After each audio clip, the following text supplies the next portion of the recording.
Naniniwala ka ba sa kasabihan na ang mayaman lalong yumayaman at ang mahirap ay lalong naghihirap? Pero bakit nga ba ganun? Bakit may mga tao na kahit anong krisis ang dumaan, parang patuloy pa ring lumalaki ang pera nila?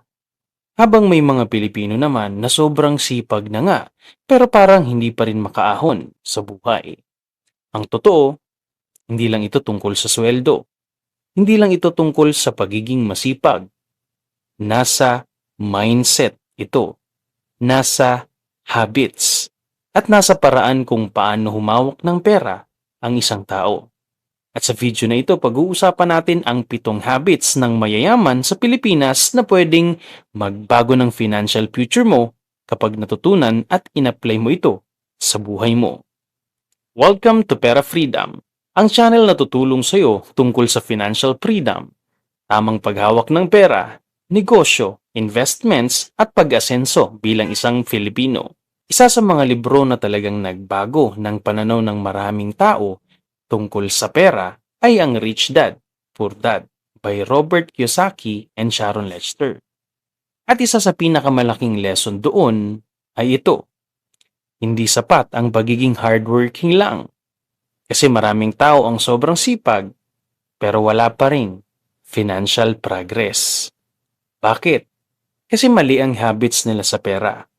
Kasi habang ang mayayaman, mas pinapalakas nila ang financial habits nila taon-taon. Habit number 1 ng mayayaman.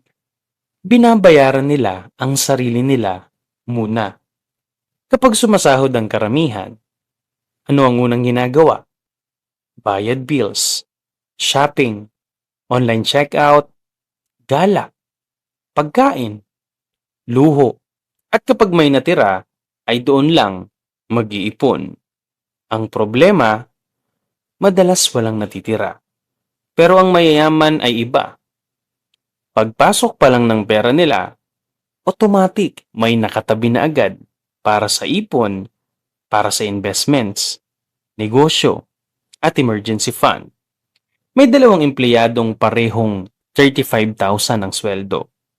Si Mark, kada payday, kain sa labas, shopping, upgrade ng mga gamit, installment dito, installment doon. Si Carlo naman automatic may 20% na tinatabi para sa future niya. And after 5 years, si Mark, paycheck to paycheck pa rin. Si Carlo, may investments na, may emergency fund, may sideline business pa. Pareho lang sila ng sweldo, pero magkaiba ang habits nila. Habit number 2 ng mayayaman. Bumibili sila ng assets, hindi puro luho. Isa sa pinakamahalagang tinuro sa Rich Dad Poor Dad, assets put money in your pocket. Liabilities take money out of your pocket. Pero maraming Pilipino gustong magmukhang mayaman kaysa maging tunay na mayaman. Example, may bonus kang 100,000 pesos. Ang average mindset ay, bibili ako ng bagong iPhone o motor. Pero ang rich mindset, paano ko palalaguin itong pera? Pwedeng maliit na negosyo, online selling, laptop para sa remote work. Pero hindi masamang bumili ng luho. Pero ang mayayaman, inuuna muna ang assets bago ang lifestyle. Habit number 3 ng mga mayayaman. Hindi sila umaasa sa iisang source of income.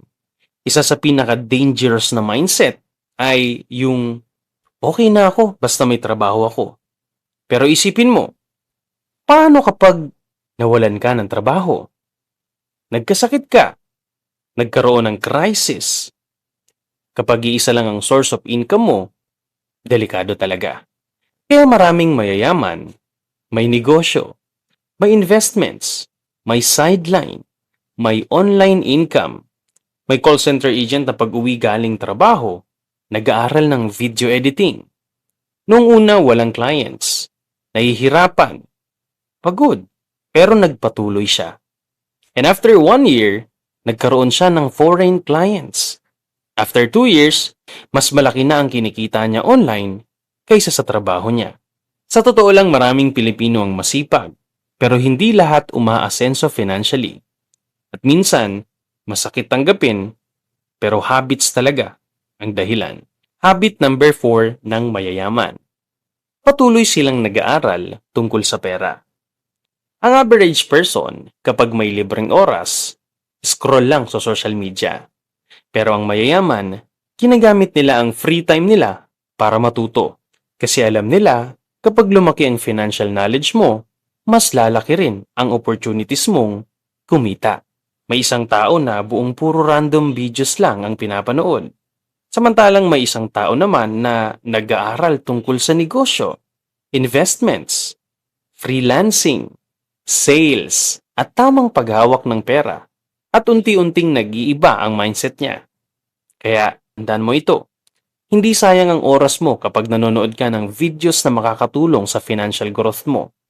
Katulad na lang ng panonood mo ngayon dito sa Pera Freedom. Unti-unti kang natututo tungkol sa tamang paghawak ng pera, tamang mindset, at paano makaahon financially. Kasi minsan isang ideya lang ang kailangan mo para mabago ang direksyon ng buhay mo. At para marami pa tayong maabot ng mga Pilipino ay pa-like and share naman ang ating video at malaking tulong na ito para marami pa tayong mapalaya. Habit number 5 ng mga mayayaman. Hindi sila takot mag-take ng calculated risks.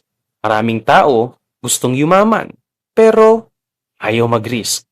Takot malugi, takot magkamali, takot magsimula, pero walang successful na tao na hindi dumaan sa risks. Halimbawa, may OFW na imbis ubusin sa luho ang padala niya, ay ginamit niya pang negosyo. Noong una maliit lang ang kita, minsan nalulugi pa. Pero eventually, lumalaki rin. Ngayon, may income siya kahit nasa Pilipinas na siya. Habit number 6 ng mayayaman. Kinokontrol nila ang emosyon nila sa pera. Maraming tao, emotion ang nagkokontrol sa gastos nila. Stress, check out agad. Malungkot, food delivery. May sweldo, gastos agad. Kaya kahit mataas income, hirap pa rin makaipon. Ang mayayaman, disciplined. Hindi ibig sabihin kuripot sila. Ang ibig sabihin, hindi emotions ang nagdidesisyon para sa pera nila. Habit number 7 ng mayayaman. Long-term sila mag-isip. Ang mahirap mindset, gusto ko yumaman agad. Ang rich mindset, magbibuild ako ng wealth kahit matagal. Kasi ang totoong pagyaman, hindi overnight. Halimbawa, may empleyado na buwan-buwan nag-i-invest kahit maliit lang. 2,000 pesos. 3,000 pesos. Hindi man mabilis, pero tuloy-tuloy. And after 10 years, malaki ang difference ng buhay niya kumpara sa puro gastos lang. At sana pagkatapos mong mapanood ang video na ito, ma-realize mo na hindi habang buhay kailangan mong mabuhay na paycheck to paycheck. Hindi habang buhay kailangan mong matakot sa bills. Hindi habang buhay kailangan mong maging alipin ng pera. Kasi posibleng makaahon.